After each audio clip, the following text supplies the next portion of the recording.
आज भारत ने पाकिस्तान को किस तरह मुंहतोड़ जवाब दिया है, देखते हैं शब्दपाठ में।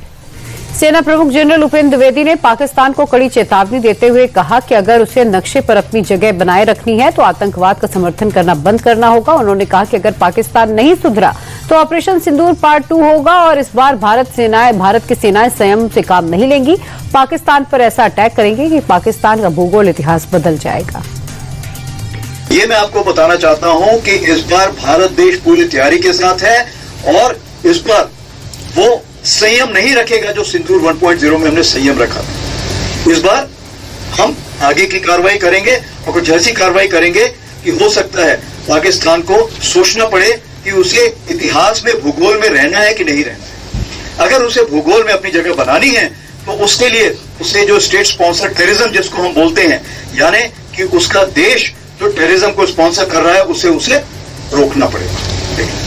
तो आप अपनी पूरी तैयारी करके रखिए और अगर परवरदिगार चाहेंगे, भगवान चाहेंगे, भाई गुरु चाहेंगे तो बहुत जल्दी ही आपको मौका मिलेगा। उसके लिए all the best. Jai Hind.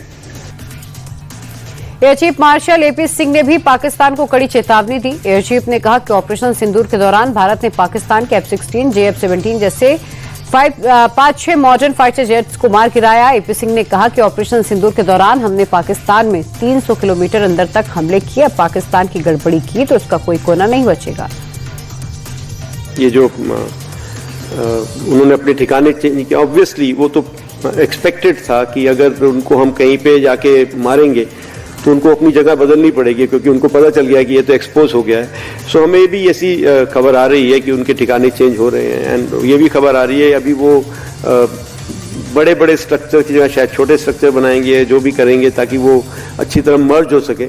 लेकिन अगर इंटेलिजेंस अवेलेबल है तो हमारे पास अब कैपेबिलिटी है कि उनके हम किसी भी ठिकाने में deep inside with absolutely accurate targeting हम उनको उनके ठिकानों को नष्ट कर सकते हैं। सो वो हमारे जो विकल्प हैं वो चेंज नहीं हुए हैं, इसमें हमारे विकल्प वही रहेंगे। पाकिस्तान के अंदरूनी हालात भी खराब हैं। पीओके में जनता के विद्रोह पर पाकिस्तान की हुकूमत बिल्कुल खामोश है।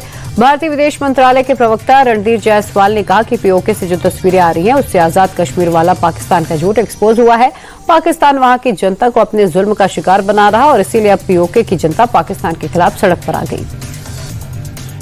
हमने पाकिस्तान के कब्जे वाले जम्मू कश्मीर के कई एक इलाकों में विरोध प्रदर्शनों की रिपोर्टें देखी हैं, जिनमें पाकिस्तानी बलों द्वारा निर्दोष नागरिकों पर किए गए अत्याचार भी शामिल हैं।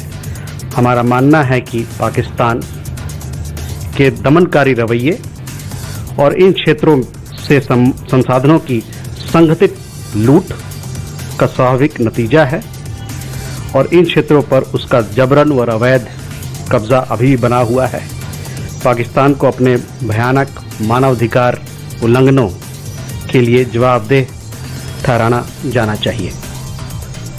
और अब बात चुनावी स्टेट बिहार के। पिछले कई चुनावों में महिला वोटर्स का सपोर्ट नीतीश की जीत की बड़ी फैक्टर रहा और इसीलिए चुनाव के पहले नीतीश कुमार महिलाओं को अपने पाले में लाने की कोशिश में लग गए। नीतीश ने कहा कि पिछली सरकारों ने महिलाओं की तरफ ध्यान नहीं दिया, महिलाएं पिछड़ती रही, लेकिन केंद्र सरकार की मदद से उनकी सरकार महिलाओं को आगे ला रही और इसीलिए महिलाओं को भी उनका ध्यान रखना चाहिए ताकि बिहार का विकास जारी रह सके। पहले कोई महिला को देखता थी जो अभी इधर उधर करते रहता है। अब बीच में वो गलती हुआ था कि हम ही लोगों के पटिया वाला 2 बार कर लिया महिला और उसके बाद तो हम हटाए। अब आप बताइए कि कोई मतलब है कि 2-4 आदमी इधर उधर कुछ कर दिया फिर हमने कैसा तय कर तो हम लोगों ने कह दिया कि अगर फायदा है कुछ नहीं करना, यही करिए जो पहले से किए हुए हैं उसी में, तो इसीलिए हो रहा। लेकिन अब हम लोगों को केंद्र का भी सहयोग मिल रहा है। आप जानते हैं बिहार कितना आगे बढ़ रहा है, कितना ज्यादा बढ़ रहा है, तो बढ़ रहा है। इसीलिए हमको तो लगता है कि अब इस बार तो चुनाव होने वाला है, तो यहाँ ध्यान दीजिएगा चुनाव में।